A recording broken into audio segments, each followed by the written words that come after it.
Olá, pessoas! Então, vamos a mais uma videoaula. Eu decidi gravar hoje sobre um tema muito interessante para auxiliar alguns produtores rurais, intitulado Produção Animal no Semiárido. Então, por que eu considero importante? Porque muita gente não conhece como é que funciona o sistema de produção na Caatinga e no semiárido nordestino, né? E por conta disso, muitos produtores têm dificuldade em manter a produção, tanto para finalidade de leite como corte de animais, certo? O ano inteiro. Então, vamos esclarecer nessa videoaula o que é a Caatinga, certo? Qual a importância desse bioma para todo o território nacional, como é que a gente pode produzir no semiárido, quais os tipos de animais que a gente pode estar utilizando, quais as raças, como é que a gente pode fazer o manejamento da caatinga, certo? Em relação ao rebaixamento, raleamento, desmatamento, algumas considerações muito importantes sobre o desmatamento. Enfim, e outras considerações que eu acredito que são importantes para que possamos obter uma boa produção animal no semiárido, certo? Então vamos lá. Bom, gente, há uma diferença entre semiárido e bioma caatinga, tá? O semiárido, ele está localizado na grande parte da região nordeste do Brasil, certo? E o semiárido, ele está localizado também em algumas outras regiões de outros países, tá? Como Arizona e outros países no mundo afora, tá? E o Brasil, não diferente de outros países, possui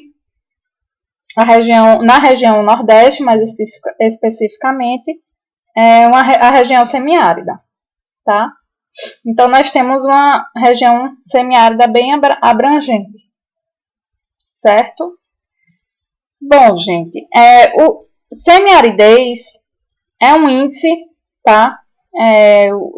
Que a gente obtém através de equações que a gente tira da evapotranspiração em relação à precipitação anual, tá? Então, existem índices que determinam a semiaridez.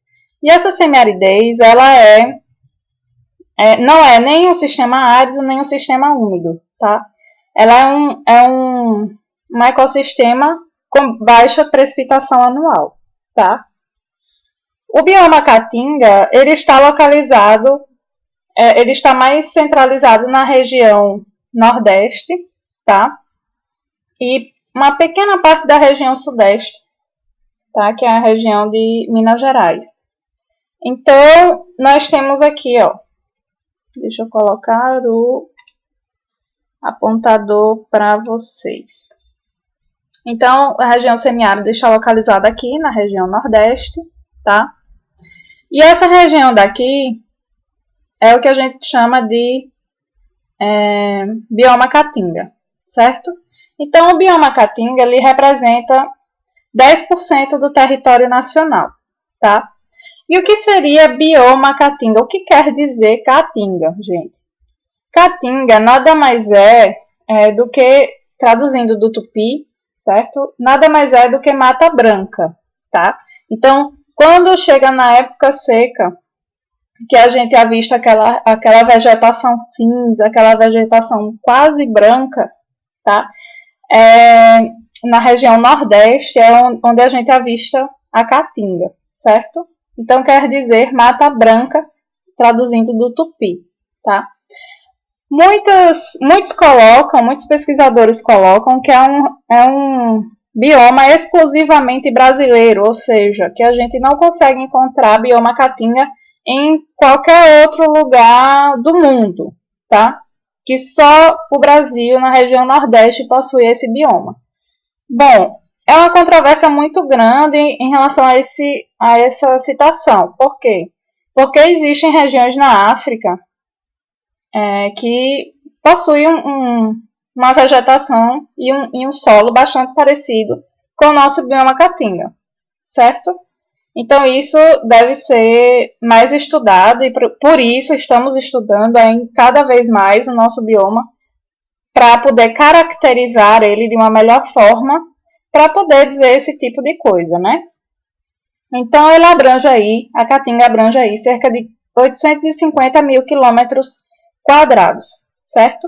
E compreende as regiões aqui do Ceará, tá? Aqui não mostra, mas uma pequena parte do Maranhão ainda cobre por aqui. Uma região do Piauí, Rio Grande do Norte, Paraíba, Pernambuco, Alagoas, Sergipe, Bahia e uma pequena parte da região sudeste, tá? De Minas Gerais. Isso aqui foi uma falha, gente, me desculpa. E nós temos as regiões de áreas de caatinga, tá? Que são secas, e as regiões de caatinga ainda mais secas, que são essas vermelhas, tá? E aqui nós temos a área representativa do Nordeste, tá, gente? Então, eu espero que vocês tenham compreendido que o bioma caatinga ele está localizado na região semiárida, tá? Mas ela não compreende toda a região semiárida, certo? E existem, gente, vários tipos de caatinga, tá? Nós temos a caatinga hiperxerófila e nós temos a caatinga hipoxerófila, tá? A caatinga hiperxerófila é uma caatinga que possui uma vegetação mais xerófila, ou seja, mais adaptada, digamos assim, com maior... É uma vegetação com maior produção de espinhos, uma maior quantidade de espinhos, tá? Mais adaptada à região. Por exemplo, nós temos mais xique-xique, mais mandacaru, mais facheiros, tá? Uma caatinga hipoxerófila é uma caatinga que possui menos vegetação xerófila, tá? Uma vegetação menos xerófila. Ou seja, nós temos uma presença maior de plantas leguminosas, como a leucena, enfim, outros tipos de leguminosas, certo? Então, gente, a caatinga, ela é uma região muito complexa. Por quê? Porque existem... a vegetação é uma vegetação muito diferenciada de uma caatinga para outra, tá? De uma região para outra, mesmo sendo na região Nordeste.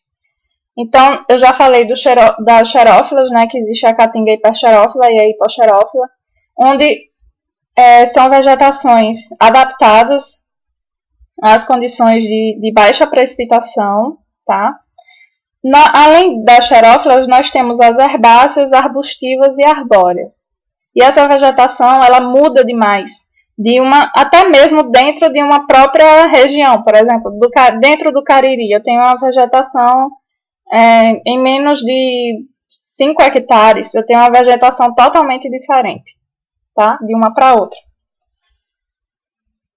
Em relação ao solo também, então nós temos neossolos, nós temos a maior parte da caatinga, ela é coberta por neossolos, mas mesmo assim, há uma vasta diferenciação de solos dentro da região da caatinga, do bioma caatinga, tá? Então nós temos solos mais rasos, nós temos solos mais profundos, nós temos solos mais pedregosos, menos pedregosos, enfim, a variação do solo é muito alta, assim como a composição química desse solo, certo? Os animais utilizados também, são N animais utilizados, principalmente os que a gente chama de SPRD, tá? Porque são sem padrão racial definido, tá? Que é uma mistura de várias raças que os pequenos produtores fazem para conseguir cada vez mais adaptar aqueles animais àquela situação e àquela região, certo? E uma coisa muito importante, gente, é a precipitação, tá? Por quê? Porque há uma diferenciação, a precipitação dentro do bioma caatinga não é uma coisa regular, tá? Não é, por exemplo, eu não tenho, além de não ser regular, ela é muito curta, a precipitação compreende aí entre 4 meses, no máximo, certo? Então, eu não posso dizer, de janeiro a, sei lá, a agosto não choveu nada e a partir de agosto vai chover. Isso aí não cabe, certo? Porque muda demais de um ano para o outro, certo? Não é uma coisa certa. Por exemplo, faz 2 anos que chove o quê? Choveu o ano inteiro, choveu 200 milímetros, tá, gente? Então, é muito pouco. Quase não choveu, tá? Na região do Cariri, por exemplo, na Paraíba. Então, a gente não pode produzir no semiárido, na Caatinga, esperando que o ano que vem vai chover dos meses de, sei lá, de agosto, setembro, outubro e novembro. Não tem como a gente fazer isso, certo? E a gente vai ver como é que a gente pode produzir nessas regiões para manter a produção de peso dos animais o ano inteiro, certo? Então, a precipitação é um fator muito importante dentro desses ambientes de Caatinga, tá? Então, gente, por conta disso tudo e mais um pouco, é um sistema muito complexo, tá? Você produzir na Caatinga é um pouco complexo, mas não é nada de outro mundo, não é nada que ajeitando um pouquinho ali, um pouquinho aqui, a gente não consiga, certo? Uma coisa que eu queria enfatizar aqui é um mito, que o pessoal tem medo, na verdade, de aprender um pouco mais sobre esse bioma, estudar um pouco mais sobre esse bioma e entender que esse bioma ele é propício, sim, para a criação. Então, muita gente fala que a Caatinga é um clima muito adverso, não tem como criar. Ou então, ela é pobre em recursos ambientais. Mito, tudo mentira, tá? Não há nada assim de outro mundo que outras regiões do mundo, como a África ou outras regiões do mundo, tenham problemas, tá? Também, por exemplo, no Arizona tem muitos problemas e esse pessoal consegue produzir intensamente, certo? Então, é uma questão de adaptar, tá?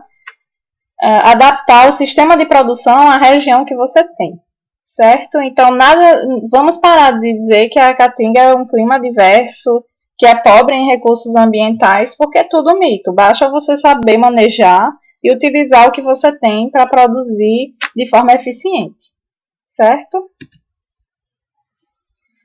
Bom, gente, em relação a alguns estudos feitos, as terras do semiárido têm algumas aptidões, tá? Então, 1,5% das áreas de semiárido possuem área irrigável para uma produção de lavoura irrigável, tá? Para produzir uma lavoura de sequeiro, nós temos aí 4,8% de aptidão das terras. Então, a maior parte da Caatinga, da utilização da Caatinga é para a pecuária, tá? Então, 93,7% a aptidão da Caatinga é para pecuária, tá? Então, muitos pequenos produtores sobrevivem e possuem uma agricultura de subsistência também, através da pecuária, certo? Então,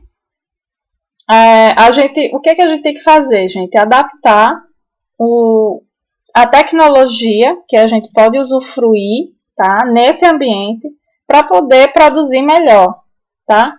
Então, eu coloquei uma frase aqui de Guimarães Duque que diz que a história, a vida, os trabalhos e os estudos mostraram o que é preciso, que é preparar o homem para ele bem se adaptar àquela região, como ela é, e fazer ali uma civilização com as cores do ambiente, tá? Então, temos que nos adaptar à região, certo? Para produzir eficientemente, tá? Então, é importante que a gente saiba quais são as condições edafoclimáticas do Nordeste, tá? Então, nós temos aqui um problema não. Nós temos que dar ênfase a precipitação, tá, gente? Porque a água é o fator limitante mais importante nesse ecossistema da Caatinga, certo? Então, nós temos que nos adaptar a esse fator limitante, tá? Segundo Nomeyer, os pulsos de precipitação eles são muito importantes para a manutenção da cadeia produtiva, tá? É importante a gente compreender como é que funcionam os pulsos de precipitação. Então, eu vou explicar um pouco mais para frente o que são esses pulsos de precipitação e como é que eles funcionam em relação às forragens, tá? Em relação às plantas, para que elas possam crescer e se desenvolver. Mas antes, vamos falar da adaptação das plantas, porque elas possuem folhas caducas e são denominadas caducifólias, certo? No ambiente caatinga. E as plantas, elas se adaptam a essa região. Como é que elas fazem isso? Elas caem, tá? Durante a estação seca, ou seja, a planta ela para de produzir folha para reservar energia nas raízes, tá? Em forma de carboidratos. Então, elas caem no chão formando a serrapilheira, tá? Então, essas plantas do semiárido, elas são denominadas plantas elas são folhas caducas e são denominadas plantas caducifólias, justamente porque elas caem ao chão, tá? E os animais, na época seca, principalmente os caprinos, que são mais seletivos do que os ovinos, e os bovinos, eles consomem a serrapilheira que está ali no chão na época seca, tá? Então, há essa adaptação das plantas na época seca, de regiões semiáridas. Bom, gente, então, segundo o Nomeyer, existem pulsos e interpulsos de precipitação, tá? Então, nós temos aqui 3 diferentes intervalos de pulsos, tá? Então, esses aqui são os pulsos, 1 pulso, 2 pulsos e 3 pulsos. E esses aqui são os interpulsos, ou seja, são os intervalos dos pulsos de precipitação. E esses intervalos eles podem ser longos, curtos ou intermediários, tá? Então, gente, o ideal para que uma planta ela possa crescer e se desenvolver é que esses intervalos eles sejam intermediários, tá? Porque chove, dá aquele pulso de precipitação, depois para de chover e quando a planta está começando a parar de crescer, chove de novo, e aí ela para um pouquinho de crescer, depois chove de novo, tá? Então, esse pulso intermediário é o ideal para o crescimento das plantas, para um bom crescimento e desenvolvimento das plantas, tá? Intervalos curtos, com um pulso de precipitação muito alto, prejudicam um pouco o crescimento dessas plantas, porque essas plantas começam a ficar alagadas e só as plantas que sobrevivem bem a ambientes alagados, elas conseguem crescer e se desenvolver bem, certo? E em intervalos longos, gente, o que é que acontece? Vai ter um momento, por exemplo, em períodos secos, vai ter um momento em que a planta não vai ter ela não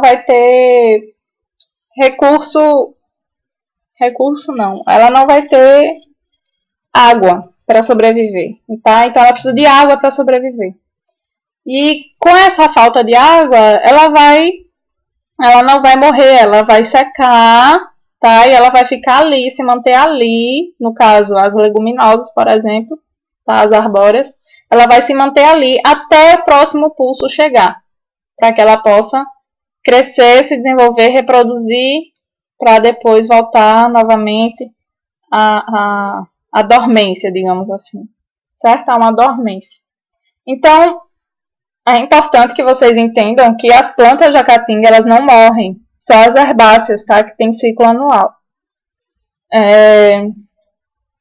Elas simplesmente repousam, digamos assim, elas adormecem para poder preservar a energia dela, tá? Em forma de carboidratos de reserva, para poderem se desenvolver na próximas chuvas, certo? E existe um paradigma, pulso-reserva. Então, o que é que acontece? Choveu, há um pulso de produção, então a planta ela produz carboidrato, parte desse carboidrato se perde, tá? Por respiração, enfim,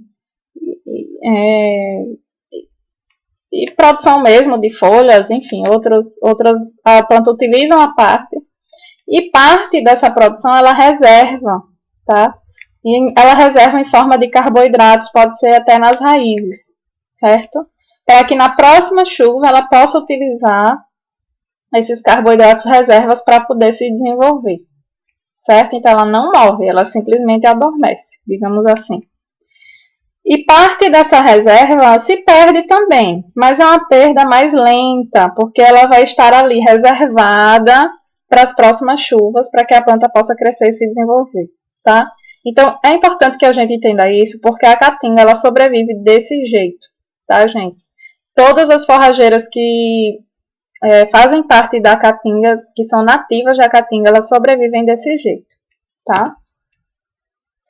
Então, o que é que acontece? Nós temos uma dinâmica ambiental. Então, na estação chuvosa, a caatinga fica linda, maravilhosa, ela rebrota, a planta rebrota totalmente, tá? E a gente observa aquele verde. E na estação seca, a gente observa aquela cinza, né? Então, as plantas, elas estão nesse estágio aqui, elas estão reservando carboidratos para poder sobreviver na próxima estação chuvosa. Então, a gente tem, dentro da caatinga, do semiárido, uma estação chuvosa e uma estação seca. Então, a gente não tem primavera, verão, outono, inverno, isso aí não existe. A gente tem uma estação chuvosa e uma estação seca. E como é que a gente pode definir? A estação chuvosa logo após a precipitação, quando a vegetação encontra-se verde, tá? E viva, mais viva. E na estação seca é quando a vegetação ela encontra-se, digamos, mais cinza, né? A gente avista aquele branco, digamos assim, tá? Então, nós temos essas duas estações bem definidas no ano, certo? Bom, gente, em relação ao solo, as camadas do solo, elas regulam o uso de água no sistema.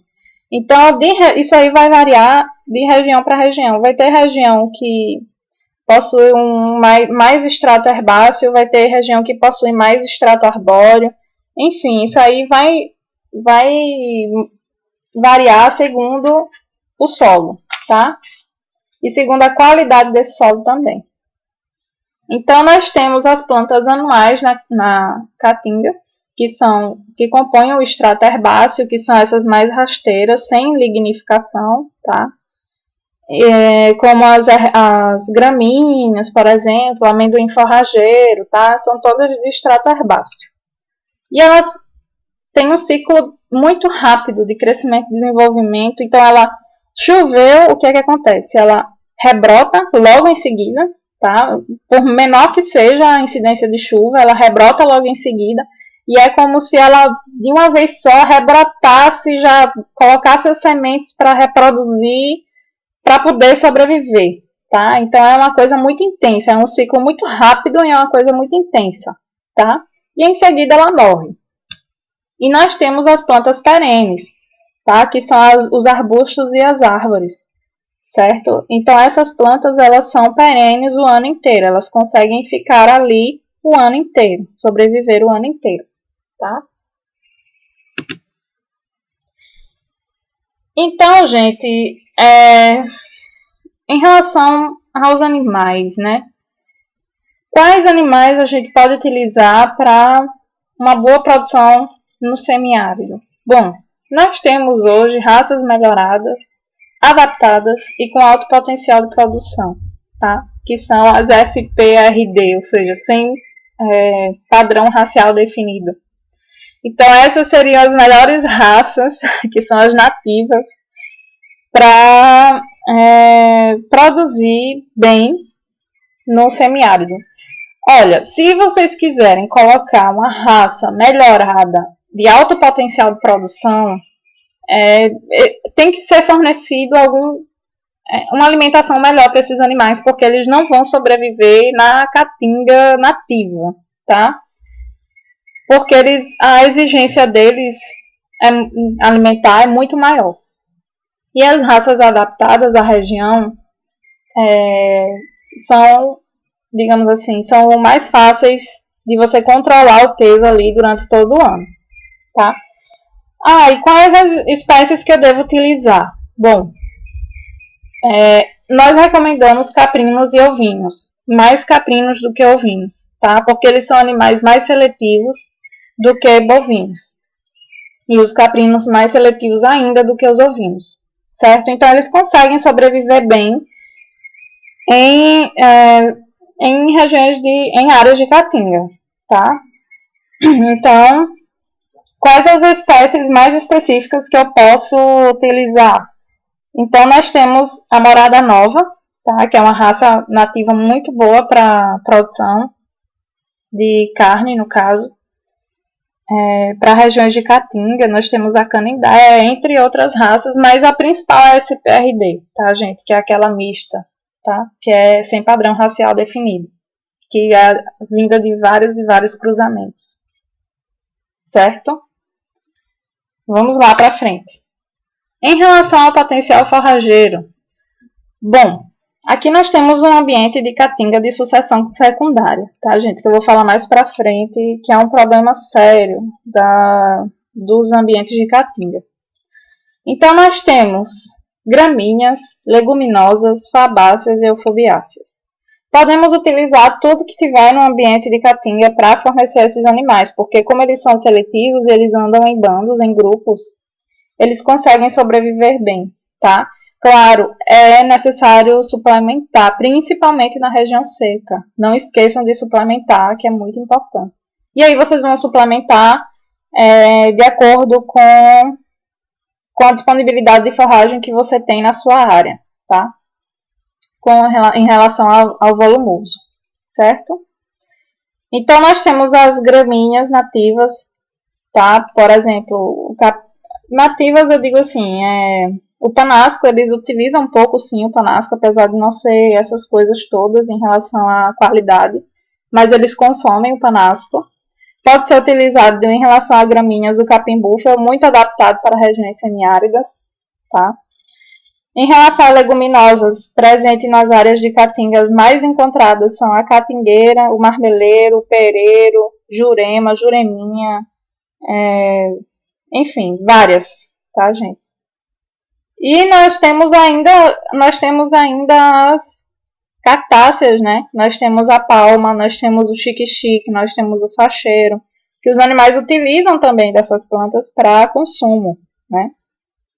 Principalmente na época seca, eles quebram os cladódios do xique-xique, por exemplo, para consumir a parte interna do xique-xique, tá? Além disso, nós temos as macambiras também, que servem de fonte alimentar. Enfim, gente, o potencial forrageiro é muito rico em ambientes de caatinga, em áreas de caatinga. O desafio é você manter essa lavoura xerófila regular durante todo o ano, né? Porque essa foto aqui está belíssima, né? Ela está verde. A coisa mais linda do mundo é você encontrar a caatinga nesse estado aqui. Nesse estádio aqui, tá? Mas na época seca é um pouco complicado manter essa lavoura xerófila regular, certo? Pela falta de precipitação, já que a precipitação é digamos assim, é a nossa dificuldade, certo? E qual seria a outra alternativa? Além da lavoura xerófila regular, e para manter a lavoura xerófila regular, é preciso conhecer a fenologia, a ecofisiologia da espécie, o manejo da cultura, o manejo e preparo do solo para aquela cultura, fertilidade e adubação, que vai servir como fonte de nutrição para aquela cultura, a fitossanidade, propagação, se é sexuada ou assexuada de sementes, o balanço hídrico em relação aos pulsos e reserva, tá? A colheita e o armazenamento para a produção de feno, aspectos qualitativos para o consumo animal. Então, tudo isso deve ser conhecido de uma lavoura xerófila, certo? Além da produção da lavoura xerófila regular, a gente pode utilizar aí a conservação, tá? Que é muito importante para regiões de escassez de volumosos. E como é que a gente pode fazer essa conservação? Nós podemos estar elaborando aí feno, silagem, pode ser feito tratamento de resíduos agrícolas, blocos multinutritivos, entre outros tipos de tratamentos, N tipos de tratamento, de conservações que existem hoje em dia, né? Para manter essa produção de forragem volumosa durante todo o ano, tá, gente? É muito importante que vocês tenham uma produção de forragem volumosa durante todo o ano. Claro, é necessário suplementação, concordo. Mas você obtendo uma produção de volumoso considerável durante todo o ano, o gasto que você vai ter com a suplementação vai ser muito menor, concorda? Então, o custo para você poder alimentar um animal vai ser muito menor se você tiver algum tipo de conservação na sua propriedade. E você vai fazer esse tipo de conservação segundo o que você tiver dentro da sua propriedade ou próximo à sua propriedade, tá? O que você tem ali de fornecimento, certo? Então, para isso, por favor, procurem auxílio, ajuda de um profissional da área de zootecnia, tá? Que ele vai te auxiliar, vai estar te auxiliando aí para o que você deve fazer, certo? Além disso, existem manejos de caatinga. Então, para a produção animal em bioma caatinga, nós temos alguns tipos de manejo, tá? Nós temos a caatinga rebaixada, caatinga raleada, raleada rebaixada, caatinga enriquecida e caatinga desmatada, tá? A caatinga rebaixada, o próprio nome já diz, é um rebaixamento, ou seja, é um corte que se faz nas espécies danhosas, tá? A 30 a 40 centímetros do solo. Para que isso? Para aumentar a disponibilidade de forragem, aumentando assim o extrato herbáceo daquela caatinga. Porque cortando aqueles materiais lenhosos, aquelas vegetações lenhosas muito grandes, muito altas, elas vão crescer até 1,5 m de altura e vão dar espaço ao extrato herbáceo ou outras plantas adjacentes, tá? Aumentando a disponibilidade de forragem. E é indicado utilizar caprinos, tá? Para esse sistema de produção, ou caprinos com bovinos, na proporção de 1 para 6 ou 1 para 8, ou seja, um caprino para 6 bovinos ou... um bovino para 6 caprinos ou um bovino para 8 caprinos, tá? A caatinga raleada, o próprio nome já diz também.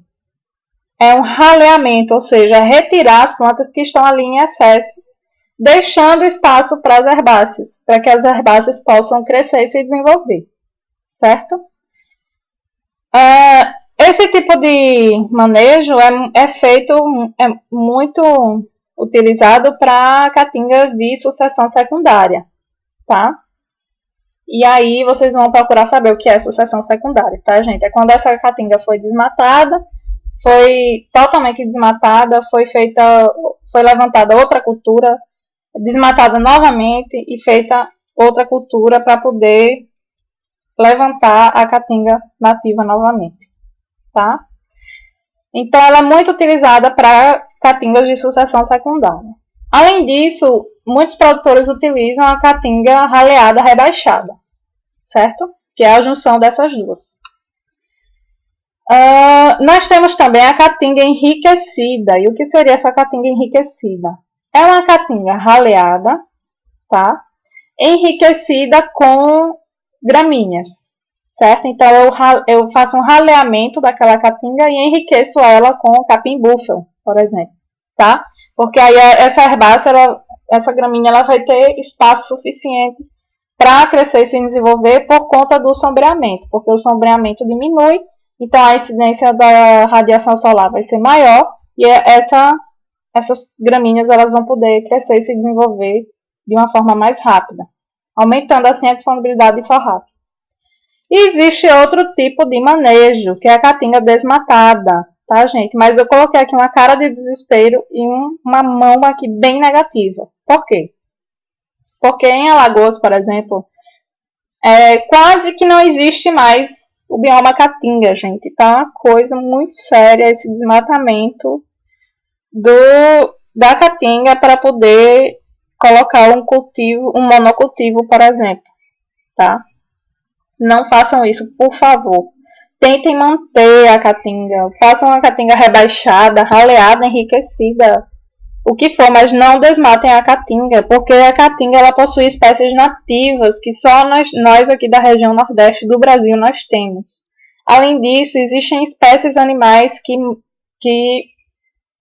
são adaptadas a esses ambientes de Caatinga, e a partir do momento que você desmata, você está extinguindo essas espécies, tá? Então, gente, não desmatem. O que mais tem hoje em dia é caatingas de sucessão secundária, tá, gente? Então, por favor, não desmatem a caatinga. Tentem fazer um manejo aí dessa caatinga para poder produzir no semiárido, tá? E tem condições de fazer isso para manter essa produção sem que os animais percam peso o ano inteiro. Então, tem como você manter na época seca para na época das águas você aumentar esse peso e poder vender a arroba do seu animal por um custo muito maior, tá? E dessa forma vocês conseguem sim aumentar a lucratividade, certo? Então, gente, estamos terminando essa videoaula, tá? Isso aqui é um exemplo, são fotos minhas, tá? Que eu tirei lá no Cariri Paraibana, é uma área de caatinga secundária, certo? Então, na época das chuvas fica mais ou menos assim. Nós temos os animais o tempo inteiro com a cabeça baixa, consumindo herbáceas, que são muito nutritivas. O potencial forrageiro desse ambiente é altíssimo, gente. Tem como produzir esses animais, sim, a baixo custo, tá? Qualquer dúvida, podem estar entrando em contato comigo, que eu estarei indicando para vocês da melhor forma que eu puder. Algumas para que vocês possam obter alguma melhora no sistema de produção de vocês, tá? Então, na época das chuvas fica assim a coisa mais bela do mundo, né? E na época seca fica assim, com essa imagem meio acinzentada. Mas, gente, isso aqui tudo é vivo, tá? Tudo é vivo. E apenas está em dormência para poder rebrotar nas próximas chuvas, certo? E os animais conseguem sobreviver nesse ambiente, os nativos, tá, gente? Eles conseguem sim manter o peso na estação das secas para poder aumentar o peso na estação chuvosa, tá? Então, eu vou deixar essa mensagem aqui de Ariano Suassuna.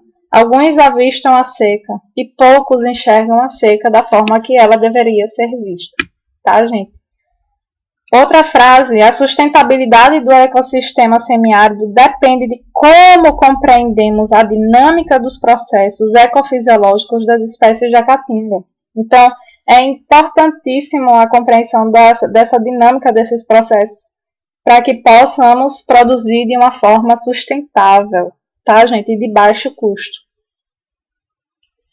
Vamos aprender a respeitar esse bioma, evitando o desmatamento, tá? Então, por hoje é só. Olha aqui que flor linda do xique-xique, né, na época das águas.